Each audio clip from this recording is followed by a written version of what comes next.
A. Vanilla is a prominent poet and writer. She has significantly enriched the Tamil literary world with a profound understanding of cultural nuances and deep connection to Tamil heritage and contemporary themes. Notably, this dedication to her craft also earned her the prestigious Tamil Nadu Government Award for Best Poetry, cementing her position as a leading voice in the Tamil literary landscape. Kavitha Muralidharan is a bilingual journalist and translator known for her incisive reporting on politics, culture and human rights. She has contributed to leading publications like The Hindu, The Wire, The Scroll, Himal, South Asian, among others. She has authored poetry and essays in Tamil and translated an anonymous Iraqi woman's blog on war into Tamil. Let's put our hands together, ladies and gentlemen. Once again, A. Vanilla and Kavitha Muralidharan. Thank you. எல்லோருக்கும் வணக்கம். இந்த செஷனில் நம்ம என்னுடைய உரையாடல் வெண்ணிலாவுடைய அவங்க பல வருடங்களாக அவங்களுக்கு ஏற்கனவே சொன்ன மாதிரி பல வருடங்களாக தமிழ் இலக்கிய பரப்பில் செயல்பட்டு கொண்டிருக்கிறார். அவரை எனக்கு முதல்ல வெண்ணிலா அறிமுகமானப்போ அவங்க ஒரு ஸ்கூல் டீச்சராக இருந்தாங்க. எனக்கு மறக்கவே முடியாத விஷயம், அவங்க ஒரு கவிதை எழுதினாங்க. ஒரு கேர்ள்ஸ் ஸ்கூலில் டாய்லெட்ஸ் பற்றி அவங்க எழுதின கவிதைக்கு அப்புறம் அந்த ஸ்கூலில் கவர்மெண்ட் இன்டர்வீன் அண்ட் ப்ராப்பராக ஒரு டாய்லெட் கன்ஸ்ட்ரக்ட் பண்ணாங்க. ஸோ இலக்கியத்தோடைய வலிமை or the power of literature அப்படின்றது ரொம்ப ஸ்ட்ரைக்கிங்கான ஒரு விஷயமா எனக்கு அந்த டைமில் இருந்துச்சு. அப்படி தான் எனக்கு ஆரம்ப காலத்தில் வெண்ணிலா அறிமுகமானாங்க. இன்றைக்கு நான் வெண்ணிலாவோட உரையாடணும்னு நினைக்கிறது அடிப்படையில் அவங்க நிறைய ஹிஸ்டாரிக்கல் ஃபிக்ஷன் தொடர்ச்சியாக அவங்க எழுதிட்டு இருக்காங்க. Inner short stories and as 3 novels. எனக்கு என்னென்னா, இப்போது வர்ஜினியா உல்ஃபோட ரொம்ப அழகான ஒரு கோட் ஒன்று இருக்குது. In history, for most of the history anonymous is a women அப்படின்னு. வரலாற்றில் பெரும்பாலும் பெண்களுக்கு இடமில்லை, பெயரிடப்படாமல் இருக்கக்கூடிய எந்த ஒரு படைப்புமே அநேகமாக பெண்களுடைய படைப்புகளாக தான் இருக்கும் அப்படின்னு சொல்லிட்டு வர்ஜினியா உல்ஃப் சொல்கிறாங்க. இப்போ ஹிஸ்ட்ரி, வரலாற்றில் அப்படின்றது பெண்களை இன்விசிபிளாக வைக்கக்கூடிய ஒரு இடமாக வரலாறு இருக்குது. வெண்ணிலா போன்றவர்கள், வெண்ணிலா குறிப்பாக அவங்க வரலாறை எழுதும்போது நிச்சயமாக அது ஆண்கள் சொல்லக்கூடிய வரலாறுலேருந்து வேறு மாதிரி தான் கட்டாயமாக இருக்கும். எனக்கு அந்த அவங்க 3 நாவல் எழுதியிருக்காங்க. கங்காபுரம், சாலாம்புரி, அப்புறம் இப்போ நீரதிகாரம். 3மே வெவ்வேறான காலகட்டங்களில். கங்காபுரம் சோழர்கள் காலகட்டத்தில் எழுதுது. சாலாம்புரி திராவிட இயக்கம் தேர்தல் அரசியலுக்குள்ளே நுழையும் அந்த பின்னணியில் அவங்க நெசவு தொழிலுடைய பின்னணியில் எழுதுகிறாங்க. நீரதிகாரம் முல்லை பெரியார் கட்டப்பட்டதை ஒட்டி உருவான ஒரு மிக பெரிய நாவல், சமீபத்தில் அவங்களுடைய படைப்பு. சரி, இது 3மே வெவ்வேறான வரலாறு அப்படின்னு ஒற்றை புள்ளியில் இணைந்தாலும் வெவ்வேறான காலகட்டங்களை இது பண்ணது. என்னுடைய முதல் கேள்வி, நான் வெண்ணிலாவை கேட்கணும்னு நினைக்கிறது, பொதுவாக தமிழ் இலக்கிய பரப்பில் பெண்கள் வரலாறு எழுதுறது நவீன இலக்கியத்தில் எழுதுறதே இல்லை. நீங்கள் ஏன் பெண்கள் எழுதுறது இல்லைன்னு கேட்கணும்னு நினச்சேன். 2வது, நீங்கள் இதற்குள்ளே எப்படி வந்தீங்க? பெண்கள் முதல்ல எல்லாருக்கும் வணக்கம். நீரதிகாரத்தினுடைய கதை மாந்தர்கள் குறித்து பிரதானமாக வைத்து என்னுடைய வரலாற்று புனைவுகள் குறித்த இந்த உரையாடலில் உங்கள் அனைவருடனும் பங்கேற்பது ரொம்ப சந்தோஷமான தருணமாக நினைக்கிறேன். இப்போ கேள்விக்குள்ளே போயிடுறேன். வரலாற்று புனைவுகள் எழுதுகிற ஆண்களே ரொம்ப குறைவு தான். தமிழில் ரொம்ப குறைவான வரலாற்று புனைவுகள் தான் எழுதப்படுது. அப்புறம் நவீன இலக்கியத்திலிருந்து வரலாற்று புனைவு நான் மட்டும்தான் எழுதுகிறேன் அப்படின்னு நினைக்கிறேன். அதனாலேயே நான் ஒரு தனி வரிசை போட்டு, எக்கோ மாதிரி இருக்குல்ல, கரெக்டாக இருக்குங்களா? கேட்கு. ஓகே. ஸோ ஒரு வரலாற்று புனைவு எழுதுகிற பெண் அப்படின்னு ஒரு தனி வரிசை போடணும்னு நான் நினைக்கல. தமிழில் எழுதிட்டு இருக்கிற வரலாற்று புனைவு எழுதுகிற முன்னணி எழுத்தாளர்களில் ஒருத்தியாக தான் நான் என்னை பார்க்குறேன்.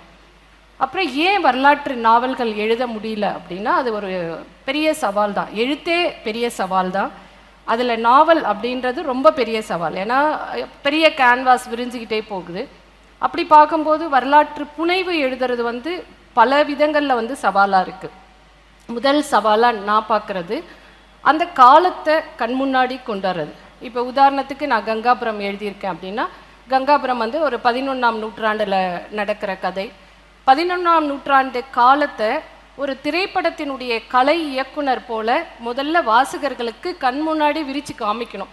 அன்னைக்கு மக்கள் எப்படி இருந்திருப்பாங்க, என்ன மாதிரி ஆடை அணிந்திருப்பாங்க, அவங்களுடைய பிரதானமான உணவு என்ன, தொழில் என்ன, ஒரு அரசன் எப்படி இருந்திருப்பான், நம்ம திரைப்படங்களில் பார்க்குற மாதிரி ஆடம்பரமான ஆபரணங்களும் ஆடை அலங்காரத்தோட ஒரு அரசன் இருந்திருப்பானா, அரசன் குதிரை வண்டியிலையும் சாரட்டிலையும் யானை மேலே போகும்போது சாதாரண மனிதர்கள் எப்படி போயிருப்பாங்க, அன்னைக்கு என்னென்ன பொருட்கள் இருந்தது, தொழில்நுட்பங்கள் என்ன இருந்தது, இது எல்லாவற்றையும் முதல்ல ஒரு கலனை உருவாக்கி வாசகர்கள் கிட்ட கொடுக்கும்போது மட்டும்தான் அந்த கதைக்குள்ளே நம்ம வந்து அவங்கள கொண்டாட முடியும்.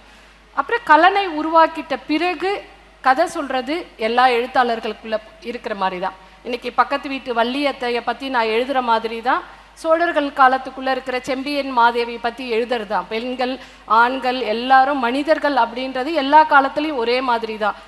வலி இருக்கும், துக்கம் இருக்கும், சந்தோஷம் இருக்கும், அழுகை இருக்கும். அப்போது இந்த வரலாற்று கதைக்குள்ள முதல் ஒரு எழுத்தாளருக்கு இருக்கிற சவால் வந்து என்னென்னா அந்த கதைக்கலனை காட்சிப்படுத்துவது தான் முதல் சவாலாக நான் வந்து பார்க்குறேன். அது கங்காபுரம் தொடங்கி சாலாம்புரி வரைக்கும் நீரதிகாரம் வரைக்கும் அந்த சவால் தொடர்ந்து கொண்டு தான் இருக்குது. ரெண்டாவது ஒரு அந்த சவால்னு சொல்ல முடியாது, அதை ஒரு அக்கறையாக சொல்லலாம். என்னென்னா நமக்கு சொல்லப்பட்ட வரலாறு இருக்குது. ஒவ்வொரு வரலாறும் சொல்லப்படும் போது அதுக்கு பின்னாடி சில நியதிகள் இருக்குது, சில அதிகாரங்கள் இருக்கலாம், சில சார்புகள் இருக்கலாம். அப்போ சொல்லப்பட்ட வரலாறு எவ்வளோ தூரம் உண்மை அப்படின்றத ஒரு எழுத்தாளர் சரி செய்த பிறகு தான் அதை தன்னுடைய புனைவுக்குள்ளே கொண்டாடணும். ஒரு தவறான செய்தியை, தவறான ஒரு ஆதாரத்தை வரலாற்றுக்குள்ளே வந்து புனைவுக்குள்ளே வந்து கொண்டு வரும்போது அது தவறாக போகிறதுக்கு நிறைய வாய்ப்புகள் இருக்குது. தமிழ் நாவல்கள்லேயே அதுக்கு நிறைய உதாரணமும் என்னால் சொல்ல முடியும். நீங்கள் சொன்ன மாதிரி கங்காபுரம் வந்து ஒரு 11th செஞ்சுரியில் நடக்கிற ஒரு களம். ஆனால் நீரதிகாரமோ சாலம்புரியோ அண்மை வரலாறுன்னு சொல்லலாம், ரீசன்ட் ஹிஸ்ட்ரின்னு சொல்லலாம். உங்களுக்கு வந்து நீரதிகாரம் பற்றி நான் ஒரு இன்டர்வியூ எடுத்தப்போ நீங்கள் சொன்னீங்க, நீங்கள் அதற்காக முல்லை பெரியார் இடத்தும் லண்டன் இங்கிலாந்து வரைக்கும் நீங்கள் போயிட்டு பல தரவுகளை வந்து சேகரிச்சுட்டு வந்தீங்க. இப்போ வேறு மாதிரியான தயாரிப்புகள் தேவைப்படும் வரலாற்றின் வேறு காலகட்டங்கள் அப்படின்றதுனால நீங்கள் இப்போ கங்காபுரத்துக்கு இல்லை சாலம்புரிக்கு என்ன மாதிரியான தயாரிப்புகள், நீரதிகாரம்ல உங்களுடைய ப்ரிப்பரேஷன் எப்படி இருந்துச்சு, அந்த நாவல் எழுதுறதுக்கு முன்னாடி நீங்கள் என்ன பண்ணீங்க அப்படின்றத ஷேர் பண்ண முடியுமா? முதல் விஷயம், ஒரு இண்டிவிஜுவலாக ஒரு க்ரியேட்டிவ் பர்சனாக அந்த காலத்துக்குள்ளே நம்ம பண்ணுற ட்ராவல் இருக்குல்ல, அது கொடுக்குற ஒரு எக்ஸைட்மெண்ட், அதை அனுபவிக்கிறது தான் ஒரு எழுத்தாளராக என்னுடைய முதல் சந்தோஷமாக நான் பார்க்குறேன். கங்காபுரம் எழுதிட்டு சாலாம்புரி அப்படின்னு ஒரு 20ஆம் நூற்றாண்டு கதைக்கலனுக்கு வரும்போது யானை மேலே போயிட்டு இருக்கிற ஒரு ஆளை திடீர்னு இறக்கி நடக்க விட்டால் எப்படி இருக்கும், அந்த மாதிரி ஒரு திகைப்பு எனக்குள்ளே இருந்துச்சு. மறுபடியும் ஒரு 18ஆம் நூற்றாண்டு கதைக்கலனுக்கு போகிறது அப்படின்னும் போது முதல்ல அந்த காலம் சார்ந்து நமக்கு வந்து தயாராகிறதே மன ரீதியாக, எப்படி வந்து ஒரு பாம்பு தன்னுடைய ஆடையை ஒவ்வொரு காலகட்டத்துக்கும் அது உரிச்சிட்டு புதுசாக ஒரு தோலோடு போகிற மாதிரி படைப்பாளிக்கும் அந்த கூடு விட்டு கூடு பாயிற ஒரு தேவை இருக்குது. அது எனக்கு 3 நாவல்களுமே நடந்துச்சு. அந்த காலத்தை கடக்கிறது வந்து ஒரு வெறுமை மிகுந்த தருணம் தான். கங்காபுரம் எழுதி முடித்த பிறகும் சாலாம்பரி எழுத முடித்த பிறகும் நீரதிகாரத்துக்குள்ளே வரும்போது ஒரு உணர்வு சார்ந்த ஒரு தடுமாற்றம் முதல்ல இருக்கும். அப்புறம் நான் சொன்ன மாதிரி அந்த காலத்துக்கு தயாராகிறதுமே ஒரு பெரிய சவால் தான். இந்த 3ஐயும் வெவ்வேறு தருணங்களை வச்சு பார்க்கும்போது சமீபத்தில் வந்து நீரதிகாரம் வந்து வேறு சமகால வாழ்க்கையினுடைய பாதிப்புகளும் அதில் இருக்கும், 18ஆம் நூற்றாண்டினுடைய வாழ்க்கையும் அதில் இருக்கும். இது ரெண்டுத்தையும் வந்து நான் சமாளிச்சுட்டு போகிறதுக்கு வந்து இந்த பயணங்கள் தான் எனக்கு மிகப்பெரிய உதவியாக இருந்தது. ஏன்னா அந்த இடங்களுக்கு போகும்போது நாமாவே மாறுற ஒரு வாய்ப்பு நமக்கு கிடைக்குது. அதிர்ஷ்டவசமாக அந்த கதைக்கலன்கள் எல்லாமே இன்னும் உயிரோட்டமாக இருக்கிறதுனால அதுக்குள்ளே என்னால் பொருந்தி போக முடிஞ்சுது. நான் கவனித்த ஒரு விஷயம் வந்து இப்போ கங்காபுரத்தில் நீங்கள் வந்து அந்த ராஜேந்திர சோழனோட தனிமையை தொடரும் ஒரு படைப்புன்னு நீங்கள் சொல்கிறீங்க. ஆனால் அதில் அந்த காலகட்டத்தில் நிலவிய ஜாதி அமைப்பு, இல்லை அந்த காலகட்டத்தில் பஞ்சாயத்து முறை எப்படி இருந்துச்சு, இந்த மாதிரியான விஷயங்களும் நீங்கள் பேசுகிறீங்க. அதே மாதிரி நீரதிகாரத்தில் வந்து நீங்கள் பென்னிக்விக் வந்து கட்டாயமாக ஒரு ஹீரோ தான், பட் அவர் மட்டுமே அதுக்கு கான்ட்ரிபியூட் பண்ணல, அவரை சுற்றி இருக்கிற பல மித்ஸை வந்து நீங்கள் உடைக்கிறீங்க. அதில் இருக்கக்கூடிய எளிய மனிதர்களை வந்து நீங்கள் முன்னுக்கு கொண்டு வரீங்க. ஸோ இதை வந்து நீங்கள் எப்படி செய்கிறீங்க, அந்த ப்ராசஸ் எப்படி நடக்குது? நீங்கள் எளிய மனிதர்கள் மீதான ஃபோக்கஸ் வந்து ஹிஸ்ட்ரியில் ரொம்ப கம்மியாக தான் இருந்திருக்கு. இதை நீங்கள் இந்த ப்ராசஸ் எப்படி நடக்குதுங்க? இல்லை, இதுக்கு நம்மளுடைய நவீன சிந்தனை தான் முக்கியமான காரணமாக நினைக்கிறேன். நம்மளுடைய ஜனநாயக புரிதல், இன்னைக்கு இருக்கிற நம்மளுடைய நவீன சிந்தனைகள், இதுதான் சொல்லப்பட்ட அல்லது மிக பிரபலமாக இருக்கிற வரலாற்றுக்கு நடுவில் சொல்லப்படாத விஷயங்கள் என்ன இருக்கும் அப்படின்னு ஒரு தேடலை நம்முடைய நவீன சிந்தனை தான் கொடுக்குது. இன்றைக்கி நம்ம ஒரு அரசை பார்க்குறோம், தமிழ்நாடு அரசு. அரசு, ஒரு அமைச்சரவை, அதுக்கு கீழே அதிகாரிகள், அதுக்கு கீழே ஒரு லோக்கல் பாடி, இப்படி ஒரு சிஸ்டம் நம்மக்கிட்ட இருக்குது. அப்போ இன்னும் ஒரு 100 வருஷம் கழித்து இந்த அரசாங்கத்தை பற்றி மட்டும் பேசுகிற ஒரு வரலாற்றை நம்ம எழுத முடியாது. இந்த செட்டப் நமக்கு இருக்குன்னா அது யாருக்காக உருவாக்கப்பட்டது? மக்களுக்காக தான் உருவாக்கப்பட்டது. இதே தான் 1000 வருஷத்துக்கு முன்னாடி இருந்திருக்கும், சங்க காலத்தில் இருக்கணும், பல்லவர்கள் காலத்துலேயும், எல்லா காலத்துலேயும் மக்கள் தான் பிரதானமாக இருந்திருப்பாங்க. அந்த மக்களை கட்டுப்படுத்தவும் ஆட்சிக்குள்ளே கொண்டு வரதுக்கும் அதிகாரம் செலுத்துவதற்காகவும் தான் இந்த அமைப்புகள் எல்லாமே உருவாக்கப்பட்டது. அது அரசராக இருந்தாலும் சரி, இன்னைக்கு குடியரசாக இருக்கிறதாலும் இது எல்லாமே இருக்கு. அப்போ இந்த நவீன சிந்தனை கொடுக்குற வெளிச்சத்திலிருந்து நாம் அரசர்களை தாண்டி இன்னும் சொல்லப்படாத ஒரு கதை இருக்கும். ராஜேந்திர சோழன் இங்கேருந்து தஞ்சாவூர்லேருந்து கிளம்பி கோதாவரி நதிக்கரையில் உட்கார்ந்துட்டு கங்கையை வெற்றி கொண்டு வரான் அப்படின்னா அவனே படை நடத்தி போயிட்டு இருக்க மாட்டான். அவனுக்கு பின்னாடி ஆயிரக்கணக்கான வீரர்கள் படையெடுத்து போயிருப்பாங்க. எத்தனை பேர் உயிரை பலி கொடுத்துருப்பாங்க, எத்தனை பேருடைய அறிவு அதில் பயன்படுத்தப்பட்டிருக்கோம். இது எல்லாமே நம்ம கணக்கில் எடுத்துக்கணும். அதுதான் ஒரு எழுத்தாளருடைய பிரதானமான பணியாக இருக்கும். ஏன்னா அரசனை பற்றி பரணி பாடுவதற்கு எவ்வளோ பேர் இருக்காங்க. எளிய மனிதர்களை பற்றி பேசுவது தான் இலக்கியத்தினுடைய எழுத்தினுடைய நோக்கமாக இருக்கும். அப்போ வரலாற்று புனைவு எழுதும்போது அதுதான் என்னுடைய எழுத்தினுடைய பிரதானமான நோக்கமாக நான் பார்க்குறேன்.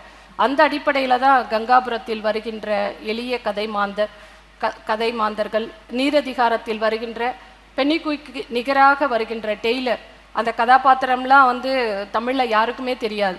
ஆனால் பென்னி போல அவரும் இன்னொரு பகுதியினுடைய டிவிஷனை பார்த்து ரொம்ப ரொம்ப ஒரு பேத்தட்டிக்கான மரணம் அவருக்கு நிகழறதை நான் கதையில் சொல்லியிருப்பேன். யதார்த்தத்திலே அப்படிதான். அவர் அங்கே வேலை செஞ்சுட்டு இருக்கும்போது ஒரு இயந்திரத்தில் சுழற்றி கொண்டிருக்கிற ஒரு இயந்திரத்தில் தவறி விழுந்து இறந்து போயிடுவார். அவருடைய தியாகம் நமக்கு தெரியவே தெரியாது. அப்புறம் நம்ம அந்த களப்பயணத்தில் போகும்போது குறிப்பாக முல்லைப்பெரியாறு அணைக்கு கம்பம் பள்ளத்தாக்குலேயும் தேனிலையும் தென் தமிழகத்தினுடைய பல்வேறு கிராமங்களில் அதுக்கு இருக்கிற ஒரு பெரிய புகழை நான் பார்க்குறேன். ஏன்னா அவங்களுக்கு ஆதாரமே அதுதான். அந்த தண்ணி இல்லை அப்படின்னா அந்த பகுதியே வெறும் வறட்சி தான், பஞ்சம் தான் இருந்திருக்கும். அப்போ வாழ்விக்க வந்த கடவுள் மாதிரி அவங்க அந்த பெரியாறு நதியும் அதுக்கு காரணமாக இருந்த பென்னிக்குயிக்கை பார்க்குறாங்க. நான் அந்த பகுதிகளுக்கு போகும்போது ஒவ்வொரு பம்ப் செட் இருக்கும் இல்லைங்களா தண்ணி இறைக்கிறதுக்கு, அங்கேயும் மதகுகள்லையும் கறி துணுக்குகளில் பென்னிக்குயிக்கோட படத்தை வரைஞ்சி வச்சுருப்பாங்க. அது ஒரு நல்ல ஓவியர்லாம் கிடையாது. அங்கே உள்ள ஒரு விவசாயி அந்த தண்ணிக்கும் அதை கொண்டு வந்தவருக்கும் நன்றி சொல்லணும் அப்படின்றதுக்காக கறி துண்டில் நீரின்றி நீர் இல்லை அப்படின்லாம் அவங்களுக்கு தெரிஞ்ச ஒரு சின்ன சின்ன கவிதைகளெல்லாம் எழுதி வச்சுருப்பாங்க. அப்போ பெண்ணி இவ்வளோ பெரிய ஒரு சாதனையை 8 வருஷம் நடுக்காட்டில் மனிதர்களே வாழ முடியாத ஒரு அடர்ந்த காட்டில் போய் நின்று, இன்னொரு டெக்னிக்கல் சேலஞ்சு இருக்குது அதில்.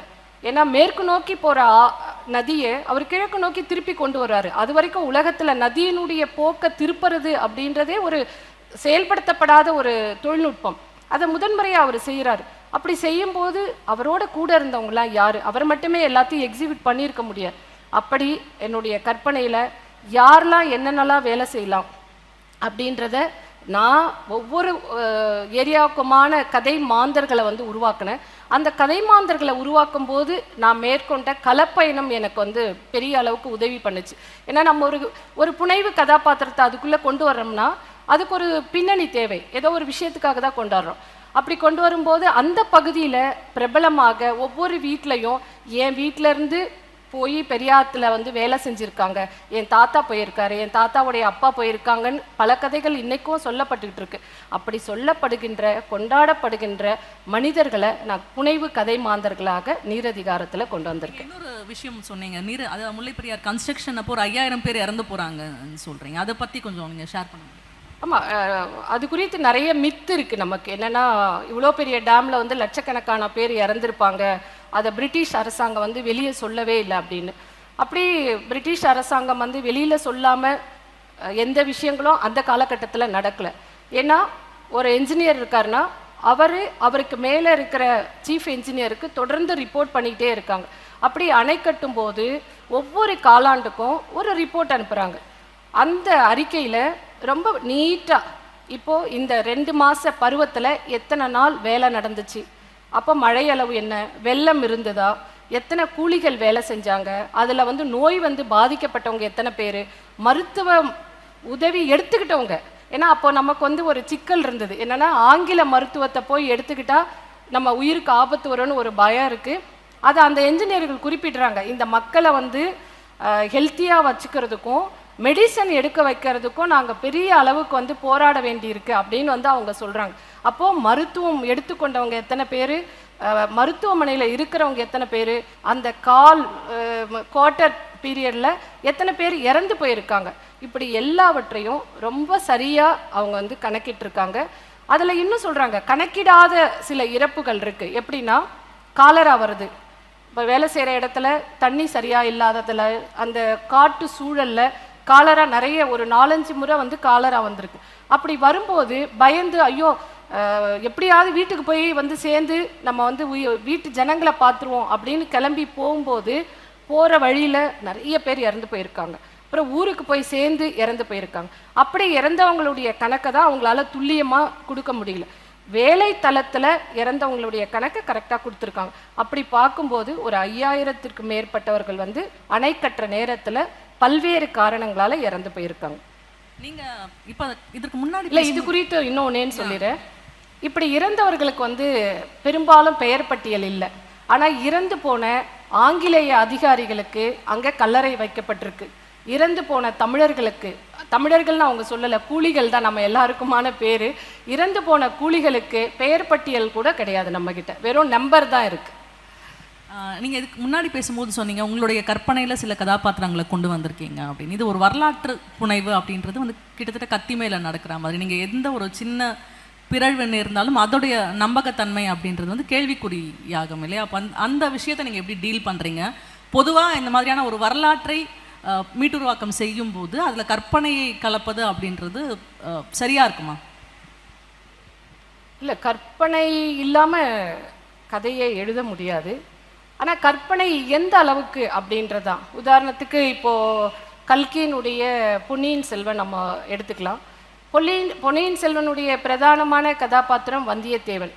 வந்தியத்தேவன் பற்றி நமக்கு வரலாற்றில் வந்து ஒரே ஒரு கல்வெட்டில் ஒரு குறிப்பு இருக்குது, அவர் குந்தவையினுடைய கணவன் அப்படின்ற ஒரு குறிப்பு தான் இருக்குது. ஆனால் அவரை வந்து கல்கி வந்து ஒரு பிரதானமான கதாபாத்திரமாக கொண்டு போயிருப்பார். ஆனால் கல்கி எந்த இடத்துலையுமே வந்தியத்தேவன் மேலே ஒரு வரலாற்று முக்கியத்துவத்தை வந்து வச்சிருக்க மாட்டார். பார்த்தீங்கன்னா அவருடைய நம்மளுடைய சோழர்கள் குறித்த வரலாற்றில் பிறழ்வான ஒரு தகவலை கூட அது அவங்க மேலே வச்சிருக்க மாட்டார். ரொம்ப நுட்பமாக கையாண்டிருப்பார். அதே மாதிரி நந்தினி கதாபாத்திரம், நமக்கு மணிரத்னத்தினுடைய புண்ணியத்தால் நமக்கு வந்து ஐஸ்வர்யா ராய் வந்து நந்தினியாக வந்து வந்திருக்காங்க. ஐஸ்வர்யா ராய் கூட அந்த நந்தினி கதாபாத்திரமும் நீங்கள் பார்த்தீங்கன்னா இது அருண்மொழி தேவனுடைய மூத்த சகோதரனை வந்து கொல்றதுக்காக பாண்டியர்கள் வம்சத்திலிருந்து பழி வாங்கிறதுக்காக வந்து கொல்றதா. ஸோ அந்த சூழ்ச்சியை தான் அவர் ஒரு பெண் கதாபாத்திரத்தின் மூலமாக வச்சு வரலாற்றில் இருக்கிற 4 பேரை வந்து அவளுடைய கட்டளைக்கு கீழே அடிபணிந்து நடக்கிற ஆட்களாக அவர் வந்து கொண்டு வந்திருப்பார். அப்போ ஒரு வரலாற்றுக்குள்ள கற்பனை கதாபாத்திரங்களை நம்ம அனுமதிச்சா கூட, ஆனால் வரலாற்று ஆதாரங்களை வந்து பிறழ்வாக எழுதக்கூடாது. அது கல்கி மிகச்சரியாகவே பண்ணியிருக்காரு.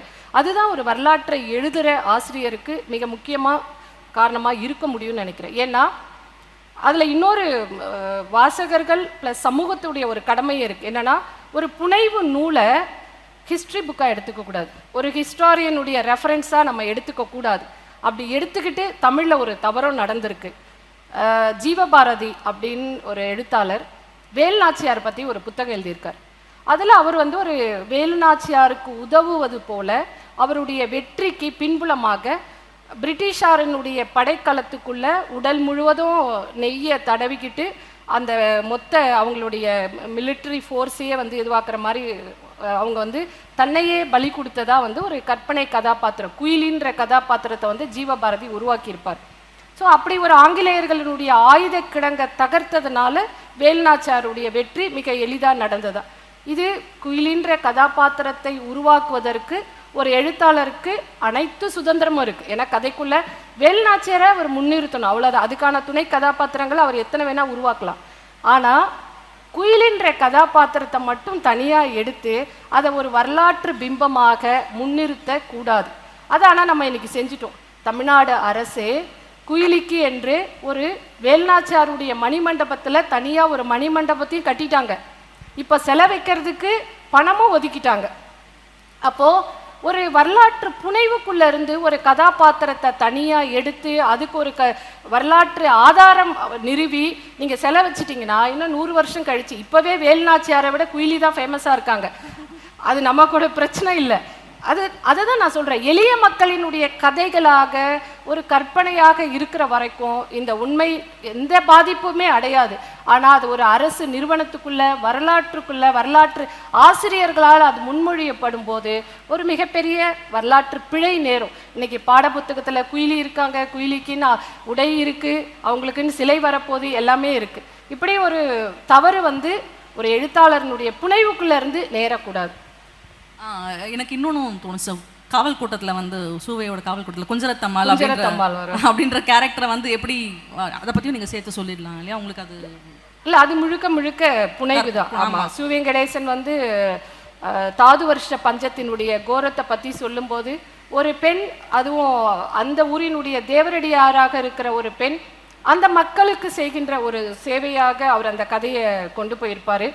என்னோட நீரதிகாரத்தில் குஞ்சரத்தம்மாளோட ஒரு சிஷியாக அவருடைய மரணத்திற்கு பிறகு போக வழி தெரியாத ஒரு சின்னஞ்சிறிய பெண். அவள் ஒரு கிறிஸ்துவ பாதிரியார் மூலம் அடைக்கலம் கொடுக்கப்பட்டு மேற்கு தொடர்ச்சி மலைக்கு பெரியார் அணை கட்டுவது போல நான் தமிழ் நாவலினுடைய ஒரு தொடர்ச்சியை இதுக்குள்ளே நான் கொண்டாந்துருப்பேன். இன்னொரு தொடர்ச்சியும் நான் இதோட சேர்த்து சொல்லலாம்னு நினைக்கிறேன். நம்முடைய 2ஆம் நூற்றாண்டை சேர்ந்த சிலப்பதிகாரம், 2ஆம் நூற்றாண்டுன்றதுல நிறைய மாறுபட்ட கருத்து இருக்கலாம். அது இறுதிப்படுத்தப்படாததுனால நான் ஒரு வசதிக்காக 2ஆம் நூற்றாண்டுன்னே சொல்கிறேன். கண்ணகியினுடைய காப்பியம் நம்ம எல்லாருக்குமே தெரியும். கண்ணகி இறந்த பிறகு கோவலனோடு அவள் விண்ணோக்கி சென்ற பிறகு அவளுடைய தோழி தேவந்தி கண்ணகியை தேடி வருவதாகவும் அவள் கணவனோடு சேர்ந்து விண்ணோக்கி சென்ற இடத்துல வழிபட்டதாகவும் இளங்கோவடிகள் எழுதியிருப்பார். இந்த நான் ஏன் இந்த தேவந்தி அப்படின்ற கதாபாத்திரத்தை என்னுடைய நாவலுக்குள்ளே கொண்டு வந்திருக்கேன் அப்படின்னா 2 விஷயம்.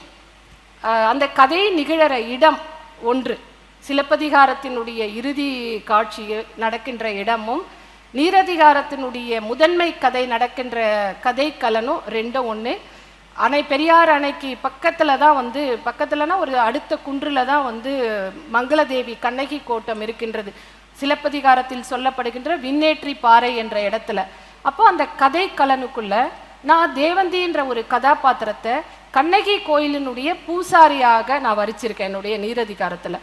அப்போ ஒரு காப்பியத்தினுடைய தொடர்ச்சி எங்கே போயிருக்க முடியும்? 2000 வருஷத்துக்கு முன்னாடி வந்த ஒரு பெண் ஏதோ ஒரு வகையில் கண்ணகியை விட்டு பிரிய முடியாமல் சேரன் செங்குட்டுவன் அங்கே கோயில் கட்டுறான். அப்போ அந்த கோயிலினுடைய பூசாரியாக தன்னையே அர்ப்பணிச்சுக்கிட்டு இருக்கா.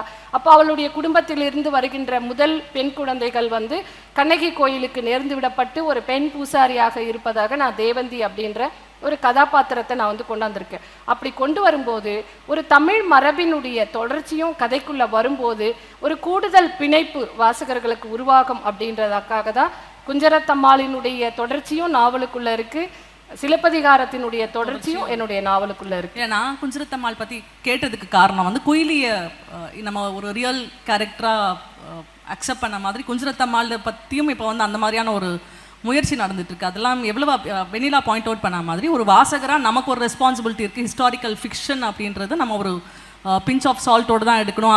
அதில் வரக்கூடிய எல்லா கதாபாத்திரங்களையும் உண்மை அப்படின்னம்னா அது வாசகராக அது நம்மளுடைய டெஃபிஷியன்சியை காட்டுது அப்படின்றது தான் குயிலி அண்ட் குஞ்சரத்தம்மாள் இது 2 கேரக்டர்ஸை சமூகம் க்ளோரிஃபை பண்ணுற விதம் எனக்கு காட்டுதுன்னு தோணுது. நான் உங்ககிட்ட கேட்கணும்னு நினச்சி நம்ம ஏற்கனவே பேசணும், பயணங்கள் பற்றி பேசணும்.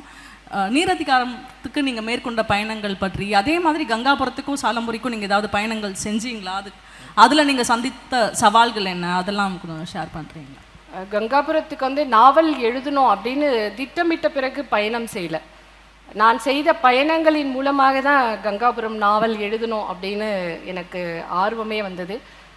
என்னுடைய நண்பர் ராஜேந்திரன் சோழர்கள் காலத்து கோயில்கள் மேலே ரொம்ப தீவிரமான ஆர்வம் கொண்டவர். அதனால் ஒரு கட்டத்தில் நாங்கள் 1000 வருஷத்துக்கு முந்தின சோழர்கள் கால கோயில்கள் எல்லாத்துக்குமே போகணும். அந்த கட்டிடக்கலை அது எந்த விதத்தில் முக்கியமானது அப்படின்னு காவிரி கரையில் தொடங்கி தொண்டை மண்டலம் வரைக்கும் இருக்கிற சோழர்கள் கால கோயில்கள் எல்லாத்தையும் பார்த்துட்டு வரும்போது கங்கை கொண்ட சோழபுரத்துக்கு வந்து ஒரு நாள் போனோம். அந்த போன நேரம் வந்து அந்தி பொழுது. ஒரு எழுத்தாளர் கவிஞர்ன்றதுனால இது பொய்ட்டிக்காக தான் சொல்ல முடியும், அதனால் வாசகர்கள் பொறுத்துக்கணும். ஒரு அந்தி பொழுது கங்கை கொண்ட சோழபுரத்துக்கு போனவங்களுக்கு தெரியும், அந்த ஊரே வந்து ஒரு கைவிடப்பட்ட மூதாதை மாதிரி தான் உட்காந்துருக்கும். நம்ம வீட்டில் இருக்கிற வயசானவங்க ஒரு வாரத்தை கூட பேசுறதுக்கு இல்லாமல் திண்ணையில் உட்காந்துட்டு இருக்கிற ரொம்ப வயது முதிர்ந்த ஒரு தாத்தனையோ பாட்டியோ நினைவுபடுத்துகிற மாதிரி தான் அந்த கங்கை கொண்ட சோழபுரம் அந்நேரம் எனக்கு தெரிஞ்சுது. அப்போ அந்த கோயிலுக்குள்ளே இருக்கும்போது கோயிலினுடைய நிறைய பகுதிகள் வந்து நிறைவடையாமல் இருக்கும். எங்களோட ஒரு தொல்லியல் ஆய்வாளர் வந்திருந்தார், பரணன்னு சொல்லிட்டு. அவர்கிட்ட கேட்டேன் நான், ஏன் இந்த கோயில் இப்படி இருக்குது அப்படின்னும் போது அவர் அதுக்குரிய வரலாற்று காரணங்களை வந்து சொன்னார். அப்போ அந்த கோயிலில் உட்கார்ந்துருக்கும் போது எனக்கு 2 கேள்விகள் எனக்குள்ளே வந்துச்சு. ஒன்று, தஞ்சாவூர்லேருந்து ஒரு மணி நேர பயணத்துக்குள்ளே இருக்கிற இந்த கங்கை கொண்ட சோழபுரத்தில் ராஜராஜன் ஆட்சி முடிந்த உடனே ராஜேந்திரன் ஏன் தலைநகரத்தை மாற்றணும் அப்படின்னு நினச்சான். அப்புறம் தஞ்சை பெரிய கோயில் போல ஒரு புகழ்பெற்ற கோயில் இருக்கும்போது கங்கை கொண்ட சோழபுரம் என்ற கோயில் ஏன் அப்படின்ற 2 கேள்விகள் எனக்குள்ள தோணுச்சு. அந்த புள்ளியிலிருந்து தான் கங்காபுரம் அப்படின்ற என்னுடைய முதல் நாவல் வெளியானது. இதுக்கு பின்னாடி அந்த பயணங்கள், கல்வெட்டுகள் படித்தது, செப்பேடுகள்லேருந்து தகவல்கள் எடுத்தது, இது எல்லாமே கங்காபுரத்துக்கான உழைப்பு. ஆனால் நீரதிகாரத்தை பொறுத்த வரைக்கும் அப்படி இல்லை. வண்டியில் ஏறி உட்காந்து ஸ்டார்ட் பட்டனை கொடுத்த பிறகு தான் நான் வந்து அதை படிக்கவே ஆரம்பித்தேன். ஏன்னா ஆனந்த விகடன்லேருந்து ஒரு தொடர் அப்படின்னும் போது இந்த கதைக்கலனை சொன்ன உடனே அவங்க அதை உடனே ஏற்றுக்கிட்டாங்க. ஸோ வாசகர்கள் ஒரு 3 வாரம் தள்ளி படிக்க போகிறாங்கன்னா அதுக்கு முந்தின வாரம் நான் அதை பற்றி வேலை பார்த்துட்டு ஓடிக்கிட்டே செஞ்சேன். இப்போ நினச்சி பார்த்தா கூட அதுக்கு மேற்கொண்ட பயணங்கள், ஏன்னா நான் வந்து வட மாவட்டத்துக்காரி, தொண்டை மண்டலத்துக்காரி. நான் எடுத்துக்கிட்ட கதைக்கலன் வந்து பாண்டிய நாடு, சேர நாடு கதையோ ஒரு 200 வருஷத்துக்கு 150 வருஷத்துக்கு முந்தின கதை. பிரிட்டிஷ் ஆட்சி, திருவிதாங்கூர் சமஸ்தானம், சுதேசி சமஸ்தானங்கள் இருக்குது. அதனுடைய டோட்டல் ஜியாகிரஃபி வேறு. மேற்கு தொடர்ச்சி மலையை புரிஞ்சிக்கிறதுக்கே நம்முடைய ஆயுளே பத்தாது. அதில் இருக்கிற தாவரங்கள், விலங்குகள், அப்புறம் அதோடைய இது இயற்கை முக்கியத்துவம், இப்படி பல விஷயங்கள் இருக்கும்போது அது கூடவே வந்து ஓடிக்கிட்டே இருந்தது. ஒரு வாரத்துக்கு 2 முறையாவது கம்பம் போயிருப்பேன், செங்கோட்டை. அப்புறம் அந்த மலைத்தொடரை புரிஞ்சுக்கிறதுக்கு திருவிதாங்கூருக்கும் நமக்குமான இடையில் இருக்கின்ற அரசியல், இது எல்லாத்தையும் புரிஞ்சிக்கணும்னா அந்த களத்துக்கு போனாதான். அப்போ இந்த 2.5 வருஷத்தில் ஒரு வாரத்துக்கு ஒரு தொடர், ஒரு அத்தியாயம் எழுதுவோம் இல்லைங்களா, அதில் 5 நாள் நான் பயணம் செஞ்சுருக்கேன். 6வது நாள் பயணம் செய்த அத்தனை தகவல்களையும் மனசுக்குள்ளே தொகுத்து அதுக்கப்புறம் ஏற்கனவே எழுதினுடைய கதையினுடைய தொடர்ச்சியாக அதை எங்கே வைக்க முடியும்னு வச்சு 7வது நாள் தான் உட்காந்து கடகடன்னு எழுதி விகடனுக்கு அனுப்புவேன். இப்படி ஓடிக்கிட்டே எழுதுனது தான் வந்து நீரதிகாரம். அது பெரியார் மாதிரி ஒரு ஓட்டமாக அமைஞ்சு போனது வந்து இப்போ நினச்சி பார்க்கும்போது ரொம்ப சந்தோஷமாக இருக்குது. நீங்கள் நீரதிகாரம் எழுதும்போது அதில் இருக்கக்கூடிய பல கற்பிதங்கள், கட்டுக்கதைகளை வந்து பொதுவாக உடைக்கிறீங்க. உங்களுடைய எல்லா நாவல்கள்லையும் சரி, ஷார்ட் ஸ்டோரிஸ்லையும் சரி. இப்போ பென்னிக்விக் பற்றி நீங்கள் அவரோட கான்ட்ரிபியூஷனை நீங்கள் குறைத்து மதிப்பிடலை, ஆனால் அவர் சொத்தை எழுதி கொடுக்குறாரு, அதெல்லாம் வந்து ஒரு கற்பிதம்னு நீங்கள் உடைக்கிறீங்க. அப்போ பென்னிக்விக்கை வந்து கடவுளாக கொண்டாடுற ஒரு இடம் இருக்குல்ல, இன்றைக்கும் வந்து பென்னிக்விக்கை வரைஞ்சி நீங்கள் சொல்கிறீங்க நீரின்றி நீர் இல்லை அப்படின்னு எழுதி வைக்கக்கூடிய மக்கள் இருக்கக்கூடிய இடத்துல என்ன மாதிரியான ரியாக்ஷன் இருந்துச்சு? அதை எதிர்ப்பு, வரவேற்புலாம் நான் சொல்ல விரும்பல, என்ன மாதிரியான எதிர்வினை நீங்கள் வந்து சந்தித்தீர்கள்? அதில் ஏதாவது உங்களுக்கு சிக்கல் இருந்துச்சான்னு தெரிஞ்சுக்க விரும்புகிறேன். தொடருக்கு சிக்கல் அப்படின்னு ஒன்றும் இல்லை. தொடர் போயிட்டுருக்கும்போது ஒரு இதே மாதிரி பொங்கல் நேரத்தில் ஜனவரி 15ஆம் தேதி வந்து பென்னிக்விக்கோடைய பிறந்த நாள். அந்த பிறந்த நாளை ஒட்டி மாண்புமிகு தமிழ்நாடு முதல்வர் வந்து ஒரு அறிவிப்பை கொடுத்துருந்தார். இலங்கையில் வந்து பென்னிக்விக்கோடைய ஊரில் வந்து அங்கே இருக்கிற ஒரு பூங்காவில் அவருக்கான ஒரு சிலை வைக்கப்படும் அப்படின்றது தான் அந்த அறிவிப்பு. அந்த அறிவிப்பை சொல்லும்போது அதில் வந்து சொல்லியிருந்தாங்க, இந்த மாதிரி இந்த அணை கட்டுவதற்காக தன்னுடைய சொத்துக்களையே விற்று, தன்னுடைய மனைவியினுடைய நகைகளையும் விற்று இந்த அணையை கட்டின தியாகச்சீலருக்கு அப்படின்னு சொல்லி போட்டிருந்தாங்க. நான் ஏற்கனவே சொன்ன பதில் மாதிரி தான் இது. மக்களுடைய வாய்மொழி கதைகளாக இருக்கிற வரைக்கும் அந்த கதைகளில் நமக்கு எந்த மாற்று கருத்தும் இல்லை, அதில் தலையிடுவதற்கான அவசியமும் இல்லை. ஆனால் அதை ஒரு அரசாங்கம், ஒரு முதல்வர் சொல்லும்போது அதை நம்ம அப்படியே ஏற்றுக்க முடியாது. ஏன்னா அதுதான் இப்படி குயிலிக்கு செலவிக்கிற மாதிரியான பல விஷயங்களுக்கு போகும். அப்போ அதுக்கு ஒரு முகநூலில் நான் வந்து ரொம்ப மென்மையாக தான், ஏன்னா அது வந்து நமக்கே தெரியும் முதல்வர் வந்து எப்படி எழுதியிருப்பார்னா, ஏற்கனவே இருந்த ஒரு செய்தியை அரசு அதிகாரிகள் வந்து மறுபடியும் எடுத்து அந்த அறிக்கையை வந்து புதுப்பித்து கொடுத்துருப்பாங்க. அதனால் நம்ம அவரை வந்து குறை சொல்ல முடியாது. அதனால் நான் வந்து அதுக்கு வந்து அறிக்கை சொல்லியிருந்தேன். ஒருபோதும் வந்து இன்னொரு விஷயமும் அதில் இருந்துச்சு. என்னென்னா, பிரிட்டிஷ் அரசாங்கம் இந்த அணையை இனிமேல் கட்டவே முடியாதுன்னு நிறுத்தின பிறகு பெனிக்விக் வந்து அதை எடுத்து கட்டினார் அப்படின்னு. பேசிக்காக இந்த வரியை டீகோட் பண்ணாலே நமக்கு தெரிஞ்சிடும். அரசாங்கம் ஒரு அணையை கட்ட வேணாம் அப்படின்னு சொல்லும்போது ஒரு என்ஜினியர் போய் நான் எடுத்து கட்டுவேன் அப்படின்னு சொல்லவே முடியாது. அதுக்கான அதிகாரம் இல்லை. ஏன்னா அவர் ஒரு அரசு ஊழியர். அரசு என்ன பணியை கொடுக்குதோ அதை தான் செய்ய முடியும். அப்படி அவரை வந்து அது வந்து தவறான தகவல் அப்படின்னு சொல்லியிருப்பேன். அப்புறம் ஒருபோது பிரிட்டிஷ் சர்க்கார் வந்து அதை கைவிடவே இல்லை. அதில் இருக்கிற தொழில்நுட்ப பிரச்சனைகள் குறித்து கவலைப்பட்டாங்களே தவிர இனிமே அணை கட்ட முடியாது, அதுக்கு பணம் கொடுக்க முடியாதுன்னெலாம் ஒருபோது அவங்களுடைய அறிக்கையில் செய்தி இல்லை. அப்புறம் அவர் வந்து ஒரு மாத சம்பளம் வாங்கினவர். அவருடைய சம்பளம் அந்த தேதியில் 1700 ரூபாய் அவருக்கு ஊதியம். அதுவும் பெரியார் அணை திட்டத்துக்கு சிறப்பு அலுவலராக வந்ததுனால அந்த ஊதிய உயர்வு. அப்போ அவர் ஒரு 40 லட்சம் 50 லட்சம், சில பேர் அதிகமாக போட்டாங்க, 60 லட்சத்தை கொடுத்தாங்கன்னு. மொத்தமே 87,50,000 தான் அணை கட்டுறதுக்கான ஒதுக்கீடு. அவர் 40 லட்சம் போட்டாருன்னா அப்போ அரசு பணம் எங்கே போச்சு அப்படின்றது தெரியல. ஸோ இதை குறிப்பிட்டு நான் வந்து ஒரு மறுப்பு மட்டும் அதில் எழுதியிருந்தேன். விளக்கம் தான், மறுப்புன்னு கூட சொல்ல முடியாது. உடனே வந்து பெனிக்விக் பற்றி நமக்கு வந்து உண்மையிலே அக்கறை கொண்ட பல லட்சம் பேரை நமக்கு தெரியும். ஆனால் அதில் ஒரு சில 100 பேர் இருக்காங்க, அவர்களுடைய சுய ஆதாயத்துக்காக பெரியார் குறித்தும் கண்ணகி கோயில் குறித்தும் வரும்பொழுது அதை தனக்கான ஒரு பிரபல்யத்துக்காக பயன்படுத்திக்கிறது. அப்படி கம்பம் பள்ளத்தாக்கத்தில் இருந்து நிறைய பேர் வந்து முகநூல்லையே வந்து எச்சரிக்கையெல்லாம் விடுத்தாங்க. இனிமே தேனி மாவட்டத்துக்குள்ளேயே நீங்கள் கால் வைக்க முடியாது, தேனி மாவட்டத்தில் இருக்கிற ஒவ்வொரு காவல் நிலையத்திலையும் நாங்கள் போய் புகார் கொடுப்போம் அப்படின்னு சொல்லி அவங்க அதை முயற்சியும் செஞ்சாங்க. அதோட தொடர்ச்சியாக தேனி மாவட்ட ஆட்சியரையும் எஸ்பியும் பார்த்து மனுலாம் கொடுத்துருக்காங்க. அவங்க தொடர்ந்து போராடும் போது அப்புறம் எஸ்பி கேட்டிருக்காரு, சரி அவங்க வந்து ஒரு விளக்கம் எழுதியிருக்காங்க, நீங்கள் பெனிக்விக் வந்து நகையை விற்று அணை கட்டினார்னு சொல்கிறீங்க, அப்படி ஏதாவது டாக்குமெண்ட் இருந்தால் கொடுங்க, நாங்கள் நடவடிக்கை எடுக்கிறோம் அப்படின்னு சொன்ன உடனே வேறு வழியே இல்லாமல் அந்த போராட்டத்தை அதோடு நிறுத்திட்டு விகடனுக்கு படையெடுத்தாங்க. இந்த தொடரை வந்து உடனே நிறுத்தணும், இவங்க ரூமில் உட்காந்துக்கிட்டு எழுதுகிறவங்களுடைய தொடர்லாம் வந்து அதுவும் பெனிக்விக்கு களங்கம் விளைவிக்கிற அவப்பெயர் உண்டாக்குற தொடர் இது அப்படின்லாம் சொல்லி விகடனுக்கு வந்து தொடர்ந்து கடிதம் எழுதினாங்க. அதுக்கெல்லாம் நான் வந்து எதுவுமே கவலைப்படலை. ஏன்னா நாம் ஒரு சார்பு எடுத்திருந்தோம்னா கவலைப்படணும், அப்புறம் உண்மை இல்லாத ஒரு விஷயத்தை பேசணும்னா கவலைப்படணும். அது ரெண்டுமே என்கிட்ட இல்லை. எனக்கு எந்த சார்பும் இல்லை. பெண்ணிக்கக்கூடிய புகழை குலைக்கணும், ஏன்னா பெண்ணி அப்படின்ற ஒரு மாமனிதனுடைய போராட்டங்களை ஆதாரங்கள் அடிப்படையில் நான் முன் வச்சிருக்கேன். இவங்க என்ன நினைக்கிறாங்கன்னா, அவர் சொத்தை வித்தாரு, மனைவியுடைய தாலி, ஜார்ஜியானா எப்படி தாலி கட்டிப்பாங்கன்னு கூட யாருமே யோசிக்கல. ஒரு ஆங்கிலேய பெண்மணி தாலி கட்டிக்கிட்டாங்களான்னு கூட. அப்புறம் இன்னொரு கருத்துலாம் ரொம்ப சுவாரஸ்யமாக இருக்கும், இவங்க மித்துன்னு சொன்னதுனால சொல்கிறேன். ஆங்கிலேயருக்கு வந்து படுக்கை வந்து ரொம்ப ரொம்ப சென்டிமெண்ட்டு, பெனிக்விக் வந்து தான் படுத்திருந்த படுக்கையை கூட வந்து வித்தாருன்னெலாம் வந்து இதில் வந்து சொல்கிறாங்க.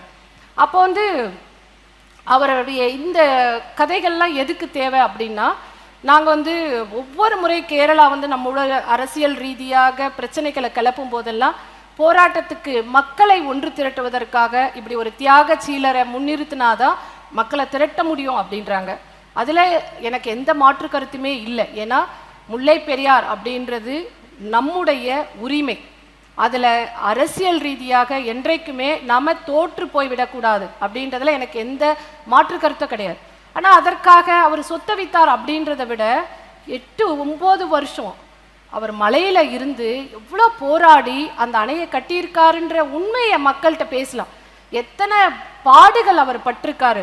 அது மட்டும் இல்லை, பெண்ணிக்கூடிய வாழ்க்கை முழுக்குமே ஏதோ ஒன்று, கடவுள் நம்பிக்கை இருக்கிறவங்க வந்து அது ஒரு தெய்வ நிமித்தம் சொல்லலாம், இல்லை இயற்கையை நம்புறவங்க வந்து அது ஒரு நிகழ்வு அப்படின்னு சொல்லலாம். பெண்ணிக்கு அவருடைய சர்வீஸில் அவர் ஒரு 32 வருஷம் தமிழ்நாட்டில் வந்து வேலை பார்த்துருக்கார்.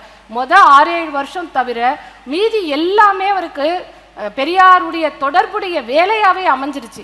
அப்போ ஒரு 25 ஆண்டுகள் ஒரு அணை திட்டத்துக்காக மட்டுமே ஒரு நபர் வாழ்க்கையை அர்ப்பணிச்சிருக்காரு, தன்னுடைய தொழில்நுட்ப அறிவை போட்டிருக்காரு அப்படின்னும் போது அது எவ்வளோ பெரிய பெருமைக்குரிய விஷயம். அதை பேசுங்க அப்படின்னு தான் நம்ம சொல்கிறோம். இன்னொன்று, அவர் இந்த எந்த புகழையுமே எடுத்துக்க விரும்பலை. அணையை கட்டி முடித்த பிறகு அவருடைய ஓய்வு தேதி ஜனவரி 15. இந்த அணை வந்து 1885 வருஷம் அக்டோபர் மாதம் 10 அணையை கட்டி முடித்து திறக்கிறாங்க. அடுத்த 4 மாதத்தில் பணி ஓய்வு பெறுகிறார். பிரிட்டிஷ் சர்க்கார் அவர்கிட்ட கேட்குறாங்க, இந்த அணை கட்டினதை பற்றி நீங்கள் ஒரு புத்தகம் எழுத முடியுமான்னு. அவர் அதை பற்றி எதுவுமே பேச விரும்பலை. நோ சொல்லிட்டு பணி ஓய்வுக்கு பிறகு குடும்பத்தோட இங்கிலாந்து போயிடுறார். அப்போது ஒரு மாபெரும் காரியத்தை செஞ்சு அதுக்கான எந்த புகழை கூட விரும்பாத ஒரு மனிதன் மேலே இப்படியான ஒரு தேவையற்ற புகழ்களை சொல்கிறத விட அவருடைய உண்மையான அர்ப்பணிப்பை சொல்லணும் அப்படின்றத தான் நான் சொல்கிறேன். நன்றி, ரொம்ப நன்றி பாய், ரொம்ப சுவாரஸ்யமாக இருந்துச்சு. கேள்வி பதில் போகலாம் இல்லையா? யாருக்காவது கேள்விகள் இருந்தால் வெண்ணிலா.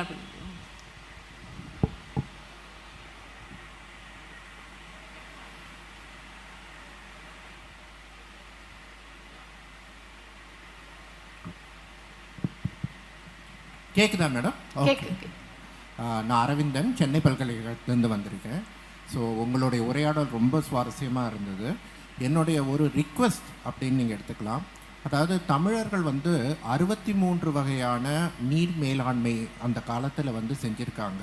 ஆனால் இதை பற்றி பெருசாக யாரும் ஒன்றும் டாக்குமெண்ட் பண்ணலை. ஸோ நீங்கள் ஆல்ரெடி இந்த மாதிரி ஒரு நல்ல நாவல் எழுதின தொட்டு அதில் கொஞ்சம் ஆய்வு செஞ்சு பழந்தமிழர்கள் எந்த விதமான நுட்பமான முறைகளில் அந்த நீரை வந்து சேர்த்து வச்சு ஒரு அருமையான வேளாண் இதை செஞ்சுருக்காங்க அப்படின்றத பற்றி எழுதினீங்கன்னா ரொம்ப நல்லாயிருக்கும். நன்றி. நன்றி. நான் வந்து இரிகேஷன் என்ஜினியரோ இல்லை இரிகேஷன் சம்மந்தமாக நான் ஆய்வாளரோ கிடையாது. ஐஎம் ஏ ரைட்டர். ஸோ எனக்கு என்ன எழுதணும்னு தோணுதோ அதுக்குள்ளே நீங்கள் சொல்கிற தகவல்கள் தேவைப்பட்டால் அதை பற்றி ஆய்வு பண்ணி நான் எழுதிக்கிறேன்.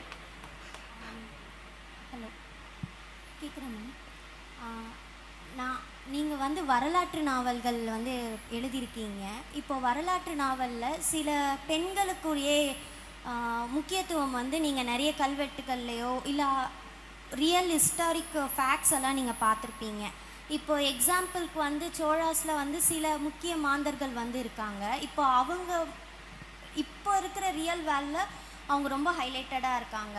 இப்போது அவங்க வந்து அரச குடும்பத்தில் இருக்கிறதுனால ரொம்ப ஹைலைட்டடாக இருக்காங்கன்னு நீங்கள் ஃபீல் பண்ணுறீங்களா?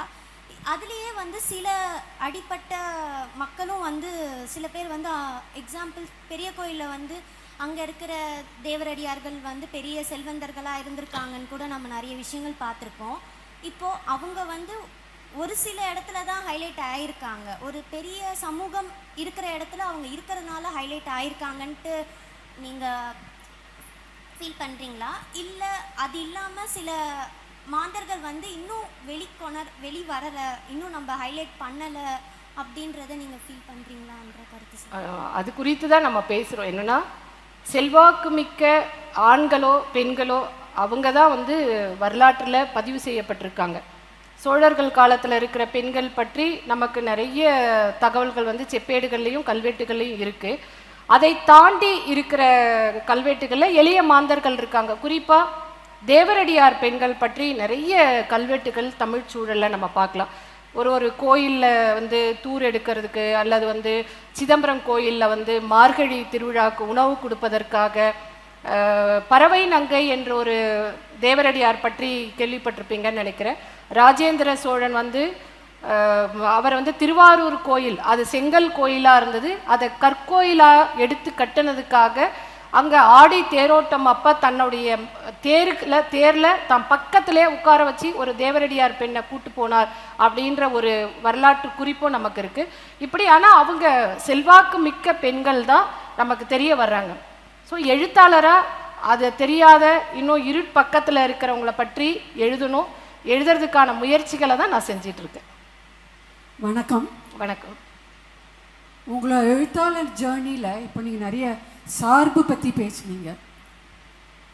ஸோ ஒரு வரலாற்றை பற்றி எழுதச்சே இல்லை ஒரு எழுத்தாளர் இன்ஸ்பெசிஃபிக் பெண் எழுத்தாளருங்கிறச்சே நிறைய குறுக்கீடுகள் வரும். வளராறு பேஸ் பண்ணுறச்சே நிஜமாகவே ஒரு அரசியல் குறுக்கீடுகள் இடும். ஸோ இந்த சார்பு எடுக்கிறதுங்கிறது உங்கள் வாழ்க்கை முறையில் எவ்வளோ முக்கியமாக இருந்திருக்கு. அப்படி எடுக்கிறச்சே எது உங்களுக்கு ரொம்ப சவாலாக இருந்தது? இல்லை, சார்பு எனக்கு வெளியிலேருந்து குறுக்கீடுகள் பொதுவாக வர்றது இல்லை, வந்தாலும் நான் அதை பொருட்படுத்துறது இல்லை, பெருசுப்படுத்துறதோ இல்லை. என்னுடைய அனுபவம் சார்ந்து, ஏன்னா ஒரு எல்லாமே நான் பலமுறை சொல்கிறது அதுதான், எழுத்து அப்படின்றது நான் என்ன வந்து செக் பண்ணிட்டுக்கிட்டே இருக்கிற செயலாக தான் நான் பார்க்குறேன். எப்படி வந்து ஒரு கல்லை ஒரு சிற்பி முழுமையாக செதுக்கி செதுக்கி அதை ஒரு சிற்பமாக ஆக்குறது மாதிரி என்னுடைய எழுத்து பயணம் அப்படின்றது முதல்ல என்னை செதுக்குகின்ற ஒரு விஷயம். அதில் நான் பக்குவப்படாத காலங்கள் இருந்திருக்கு. குறிப்பாக கங்காபுரம் எழுதும்போது எனக்கு ஒரு சார்பு இருந்தது. ஏன்னா நான் என்னுடைய சூழல், என்னுடைய வாசிப்பை பொறுத்து சோழர்கள் அப்படின்றது மேலே ஒரு பெரிய கிரேஸ், ஒரு புகழ். அப்போது அதை பற்றி நான் வந்து ஒரு விமர்சனமாக எழுதுனும் போது கை வரவே இல்லை. என்னடா ராஜேந்திர சோழனை பற்றி குறைவாக எழுதுறதா, எப்படி குறைச்சி எழுதுறது, ராஜராஜனை பற்றி எப்படி குறைச்சி எழுதுறது அப்படின்ற தடுமாற்றம் எனக்குள்ளே இருந்தது. ஆனால் கங்காபுரம் எழுதும்போது தான் நான் யோசித்தேன், சோழர்கள் யார், எனக்கு அவங்களுக்கு ஒன்றுமே கிடையாது. இப்போ நான் ஒரு ரைட்டர், அந்த காலத்தை பற்றி எழுதுகிற ஒரு எழுத்தாளர். ராஜராஜனா இருந்தா என்ன, ராஜேந்திரனா இருந்தா என்ன, இல்லை ஒரு சாதாரண சிற்பியாக இருந்தால் என்ன, அவங்கள நான் என்னவா எழுத போகிறேன்.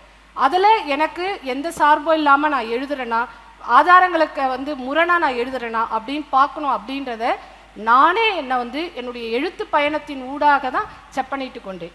மேடம் வணக்கம். மேடம் இங்கே கங்காபுரம் நீங்கள் சோழர் வரலாறு அடிப்படையாக வச்சு எழுதியிருப்பீங்க. சோழர் வரலாறுக்கு ஏகப்பட்ட டாக்குமெண்ட்ஸ் இருக்குது, கல்வெட்டுகள் இருக்குது, இன்ஸ்கிரிப்ஷன்ஸ் இருக்குது. அதை நம்ம ஆக்சஸ் பண்ணி எழுத முடியும். கல்வெட்டு படிக்கலாம், வட்டெழுத்து சோழர்கால அந்த எழுத்து முறையில் நீங்கள் வந்து படிச்சு எழுதியிருக்கணும். அதே அப்புறம் நீங்கள் நீரதிகாரம் எழுதும்போது டாக்குமெண்ட்ஸ் நம்மக்கிட்ட இருக்குது, அது வந்து ஆக்சஸ் பண்ணுறது தான் ஒரு மிகப்பெரிய ஒரு கஷ்டம் இருக்குது. நீங்கள் ஆர்கைவ்ஸில் இருக்கீங்க, உங்களால் ஆக்சஸ் பண்ண முடியும். அதுக்கப்புறம் நீங்கள் வந்து லண்டன் போயிட்டு அங்கேருந்து ஆர்கைவ்ஸில் இருந்து நீங்கள் ஆக்சஸ் பண்ணி ஏகப்பட்ட டாக்குமெண்ட்ஸை நீங்கள் கொடுத்துருக்கீங்க, ஃபோட்டோஸை கொடுத்துருக்கீங்க. ஸோ நீங்கள் ஆக்சஸ் பண்ண டாக்குமெண்ட்ஸை பொது சமூகத்துக்கு கொடுத்துருக்கீங்க. சில ஆய்வாளர்கள்கிட்ட ஆய்வாளர்கள் இருந்தாலே நமக்கு தெரிஞ்ச தகவல்களை வெளியே யாருக்கும் சொல்ல மாட்டாங்க. அவங்ககிட்ட ஒரு ரகசிய தன்மை இருக்கும், அதில் கராராக இருப்பாங்க. நீங்கள் ஆக்சஸ் பண்ண டாக்குமெண்ட்டை ஏன் வந்து பொது சமூகத்துக்கு கொடுக்கணும், அதை வந்து பப்ளிக்காக ஆக்கணும் அப்படிங்கிற ஒரு முயற்சி எடுத்து ஏன் அதை வந்து பப்ளிக்காக நீங்கள் ஆக்கிருக்கீங்க, அதை பற்றி நீங்கள் சொல்லுங்கள் மேடம். குறிப்பாக நீங்கள் ஆக்சஸ் பண்ணுவதற்காக நீங்கள் வந்து லண்டன் வரைக்கும் போனீங்க, அதில் நீங்கள் சந்தித்த ஒரு சுவாரஸ்யமான சம்பவங்கள், அதை பற்றி நீங்கள் சொல்லலாம். நேரம் ரொம்ப குறைவாக இருக்குன்னு நினைக்கிறேன். இந்த கேள்வி ஒன் மோர் கொஸ்டினா? ஓகே, யாராவது ஒருத்தர் கேட்கறதுனா கேட்டு முடிச்சிடலாம். இது அவருக்கு சொல்லிடுறேன், பதில் சொல்லிடுறேன். ஓகே, அவர் பதில் சொன்னதுக்கு அப்புறம் பதில் சொன்ன. Okay okay. இங்கிலாந்து போனது ரொம்ப சுவாரஸ்யம், அதை பற்றி நிறையவே பேசலாம். பென்னி வாழ்ந்த வீடு, அவர் வேலை பார்த்த காலேஜு, அதுக்கப்புறம் அவருடைய கல்லறை, அவர் படித்த ஸ்கூலு, இது எல்லாவற்றையுமே நான் வந்து பார்த்தேன். இதில் ரொம்ப சுவாரஸ்யம் என்னென்னா, அதை பற்றி பேசணும்னா மறுபடியும் முருகன்களுக்கு தான் போகும். நமக்கு ஒரு புரிதல் இருக்குல்ல, இங்கே வந்து பெனிக்விக் பற்றி எல்லாமே இருக்குது. ஆனால் அங்கே போகும்போது இதை விட அவங்க ரொம்ப எளிமையாக எல்லாத்தையும் ஓப்பனாக, எந்த வரலாற்றையும் வந்து ஒரு க்ளோரிஃபை பண்ணிலாம் வச்சில்ல, எல்லாமே ஆசிட்டிஸ் அப்படியே தான் வச்சுருக்காங்க. ஒரு ஆயிரக்கணக்கான ராயல் என்ஜினியரில் அவர் ஒருத்தர். இவரை மாதிரி பல சாதனைகள் பண்ணவர்களுடைய படங்கள், புகைப்படங்கள் எல்லாமே அங்கே இருக்குது. அது எல்லாத்தையும் பார்க்கறதுக்கான ஒரு அரிய வாய்ப்பை நான் உருவாக்கிக்கிட்டேன். ரெண்டாவது கேள்வி வந்து அந்த டாக்குமெண்ட்ஸ் எல்லாம் நான் கொடுத்தது. ஏன்னா பல பேர் சொல்லலாம், இவங்க வந்து இந்த ஆவணங்களெல்லாம் எடுத்து அதை அப்படியே வந்து புஸ்தகமாக்கியிருக்காங்கன்னு சொல்லலாம். ஆவணங்களை கண்டுபிடிக்கிறதே எவ்வளோ பெரிய கஷ்டம் அப்படின்றது. அப்புறம் என்னோட என்னென்னா, இத்தனை ஆவணங்கள் கண்டுபிடிச்சிருக்கேன், இது எல்லாமே இந்த தமிழ் சமூகத்துக்கு நான் கொடுக்குறேன். ஏன்னா ஏறக்குறைய 35,000 பக்கங்களை தமிழ்நாடு இணைய கல்விக் கழகத்துலேயும் ரோஜா முத்தையா ஆய்வு நூலகத்துலேயும் நாங்கள் வந்து பதிவேற்றம் செஞ்சுருக்கோம். 35,000 பக்கங்களில் இல்லாத ஒன்றை நான் என்னுடைய நாவலுக்குள்ளே எழுதியிருக்கேன் அப்படின்றது தான் சவால். அதை வாசித்து பார்க்குறவங்களுக்கு தெரியும். எஸ். ஹலோ மேம், கேட்குதா மேம்? Yes yes. இப்போது நீங்கள் சொன்ன மாதிரி கூலிகள் அப்படின்ட்டு தான் நம்மளை ட்ரீட் பண்ணாங்கன்னு சொல்கிறீங்க. அது ஒரு ஆட்டிடியூட் ஆஃப் த பிரிட்டிஷ். இன்னொன்று பார்த்தீங்கன்னா, நம்ம மக்கள் மேலே இருக்கிற அக்கறையினால தான் இவ்வளோ பெரிய ஒரு காரியத்தையே அவங்க செஞ்சுருக்காங்க. ஸோ நீங்கள் அதை எழுத்தில் கொண்டு வர்றப்போ இந்த ரெண்டுக்குமான முரண்பாடு உங்களுக்கு கண்டிப்பாக பட்டிருக்கும். அதை எப்படி வந்து நீங்கள் சமரசம் பண்ணிட்டு ரெண்டு பக்கத்தையும் எப்படி உங்களால் ஈக்குவலாக ப்ரெசென்ட் பண்ண முடிஞ்சுது? ஒன்.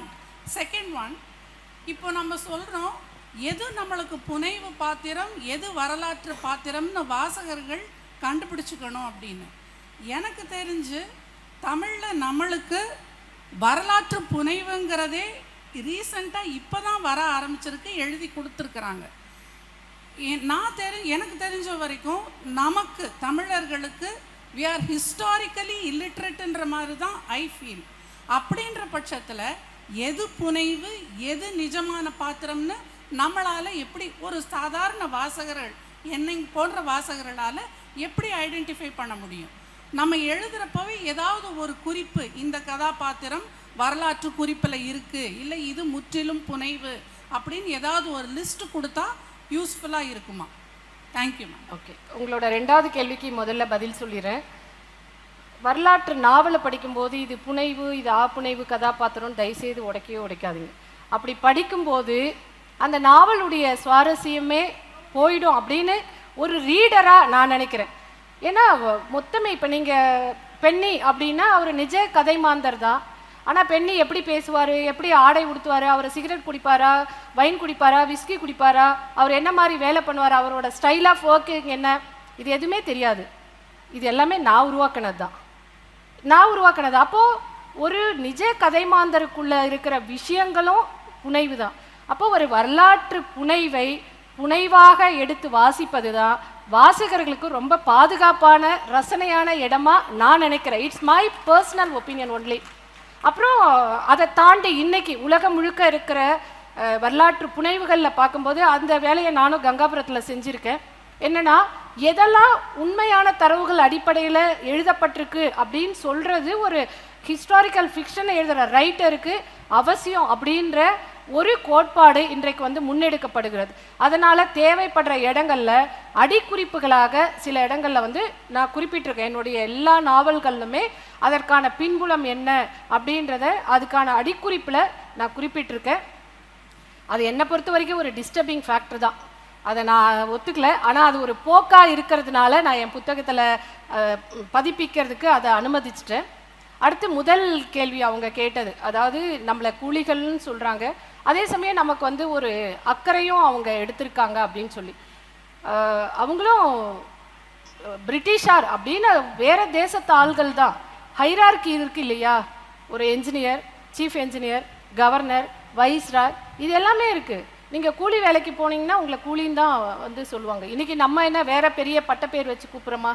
நம்ம அதே ஹைரார்கியை தான் வச்சு ஃபாலோ பண்ணிகிட்டு இருக்கோம். வேணா ஒரு பொது வெளியில் மேடைகள்லாம் நம்ம ஒரு ரிஃபைண்டாக நம்ம காமிச்சிக்கலாம். அப்போ அந்த ஹைரார்கி நிச்சயமாக இருக்குது.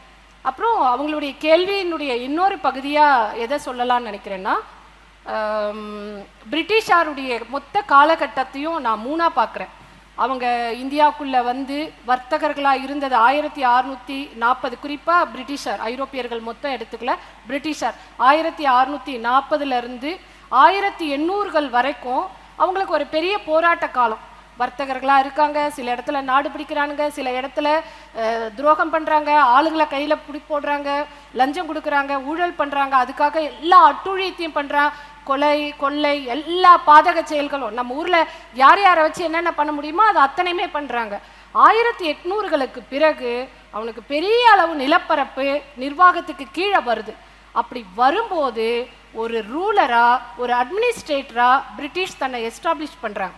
அப்படி பண்ணும்போது அது வரைக்கும் இருந்த இரத்த கரைகள், கையில் இருந்த கத்தி, கப்படா, துப்பாக்கி, பீரங்கி எல்லாத்தையும் போட்டு ஒரு நிர்வாகியாக மாறும்போது தான் இந்த ஊர் இப்படி இருக்குது, ஜனங்க பஞ்சத்தில் இருக்காங்க, தண்ணி இல்லை, வருஷத்தில் பாதி நாள் 3 மாதம்தான் ஆற்றுல வெள்ளம் வருது, அப்புறம் போக்குவரத்து இல்லை, இதெல்லாம் எப்படி சரி பண்ணால் வருவாயை அதிகரிக்க முடியும் அப்படின்ற ஒரு இடத்துக்கு போகிறாங்க. அதுக்கு தான் ரயில்வே கொண்டாடுறாங்க, டேம் கட்டுறாங்க, நிலங்கள் அளக்குறாங்க, நில வரியை சரி பண்ணுறாங்க, அட்மினிஸ்ட்ரேட்டிவாக என்னெல்லாம் மாற்றங்கள் கொண்டாட முடியுமோ அது எல்லாத்தையும் கொண்டாடுறாங்க. இது 1800 1900 வரைக்கும். 1900 இல்லை அதுக்கு கொஞ்சம் முன்னாடி காலத்திலேருந்து நாம் ஆங்கிலேயர்களுக்கு எதிரான போராட்டத்தை முன்னெடுக்கிறோம். அப்போ போராட்டத்தை முன்னெடுக்கும் போது மறுபடியும் அவங்க ஒரு அடக்குமுறையை கையாளுறாங்க. இந்த 3 கட்டம் என்னோடது ரொம்ப சேஃபான சைடு. நீங்கள் கேட்ட கேள்வியை நான் ஹானிங்டன் அப்படின்ற ஒரு இதை முடிச்சிடுறேங்க. ஹானிங்டன் அப்படின்ற ஒரு கதாபாத்திரத்தை பற்றி எழுதும்போது அவர் பிரிட்டிஷ் ரெசிடென்ட். ஒரு ரெசிடென்ட் யாருன்னா, நம்மளுடைய உள்ளூர் சமஸ்தானத்தில் கண்காணிப்பாளர் மாதிரி வந்து உட்காந்துட்டு இருப்பார், ஒரு சிசிடிவி கேமரா மாதிரி. இங்கே என்ன நடக்குது, என்ன விஷயம், ராஜா என்ன பண்ணுறாரு, இது எல்லாத்தையும் சொல்கிற ஆள் தான் பிரிட்டிஷ் ரெசிடென்ட். அவருக்கான செலவு எல்லாத்தையுமே யார் பண்ணணும், உள்ளூரில் இருக்கிற சுதேசி ராஜா தான் பண்ணணும். அவர்கிட்ட சைன் வாங்கி தான் ஒவ்வொரு முறையும் அரசுக்கு அறிக்கை போகணும். அப்போ அந்த ஹானிங்டனை பற்றி எழுதும்போது முதல் 2-3 அத்தியாயத்தில் ஒரு பிரிட்டிஷ் ஆளாக இருக்கா, ஆனால் இவனுக்கு எப்படி தாது வருஷ பஞ்சத்தை பற்றியெல்லாம் துக்கம் இருக்கும் அப்படின்னு நினச்சி கையே வரல எழுதுறதுக்கு. ஆனால் கொஞ்சம் கொஞ்சமாக புரிதல் கூடின பிறகு ஒரு பிரிட்டிஷ் அதிகாரி தான், வில்லியம் டிக்பி அப்படின்ற ஒரு பிரிட்டிஷ் அதிகாரி தான் தாது வருஷத்தை பஞ்சத்தை பற்றி இந்தியாவிலேயே மெட்ராஸ்லேயும் தக்கான பகுதி முழுக்க இருந்த பஞ்சத்தை பற்றி ரத்தம் வர்ற அளவுக்கு கண்ணீர் விட்டு எழுதி வச்சிருக்கான். அந்த ஒரு ஆவணம் தான் மதுரையிலையும் மெட்ராஸ்லேயும் எத்தனை பேர் சோறு இல்லாமல் கள்ளத்தோணியில் ஏறி வெளிநாட்டுக்கு போனாங்க, இங்கே செத்து விழுந்தாங்க அப்படின்னு சொல்கிறதுக்கான ஒரே ஆதாரமாக இருந்தது. அப்போ மனசாட்சி மிக்க மனிதநேயம் கொண்ட ஆட்சியாளர்களும் துறை அதிகாரிகளும் இங்கு பணிபுரிந்திருக்கிறார்கள். அவர்கள் உருவாக்கி வைத்தது தான் இந்தியா என்ற இந்த கட்டமைப்பு.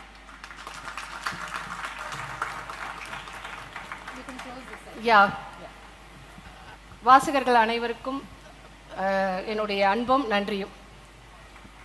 Thank you so much. That was such an absolutely interesting and intriguing session. Big round of applause, ladies and gentlemen, to A. Vanilla and Kavita Muralidharan. Thank you so much. Of course, they will be at the book signing area. Please meet them there. Let's not crowd up here so that everybody gets a chance to meet and speak and get your book signed as well. Thank you so much. We now break for lunch. Do enjoy your lunch along with hearty conversations. We reconvene at 2, and of course we start the afternoon with Original Sins, Israel, Palestine and the Revenge of Old West Asia, Stanley Johnson in conversation with Salil Tripathi. We also have the Slate exhibition, which is just right outside on the premises. Make sure that you visit the Slate exhibition.